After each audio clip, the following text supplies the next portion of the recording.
গত শনিবার রাতে ব্ল্যাক মানি ওয়েব সিরিজের আইটেম গান প্রেমের দোকানদার মুক্তি পেয়েছে। 3 মিনিট 44 সেকেন্ড দৈর্ঘ্যের গানটিতে আবেদনময়ী রূপে হাজির হয়েছেন পূজা চেরি। প্রিয় চট্টোপাধ্যায়ের লেখা গানটি সুর করেছেন আকাশ। এতে কণার সঙ্গে আকাশ নিজেও কণ্ঠ দিয়েছেন। এদিকে গানটি মুক্তির পরে অন্তর্জালে পূজার পারফরমেন্স প্রশংসিত হয়েছে। আবেদনময়ী রূপে তাকে যেভাবে উপস্থাপন করা হয়েছে সেটা তারিফ করছেন অনেক ভক্ত।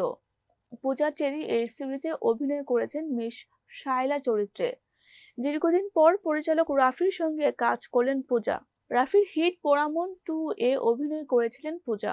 প্রথমবারের মতো তার পরিচালিত কোনো ওয়েব সিরিজে অভিনয় করলেন ঢাকাই ছবির এই নায়িকা। তিনি ওয়েব সিরিজে পূজা চেরি ছাড়া চিত্রনায়ক রুবেল, ইন্তেখাব দিনার, সালাউদ্দিন লাবলু, পাভেল সহ অনেকেই অভিনয় করেছেন। রায়হান রাফির ওয়েব সিরিজটিতে জানুয়ারির প্রথম সপ্তাহে ওটিটি প্ল্যাটফর্ম বঙ্গতে মুক্তি পাবে।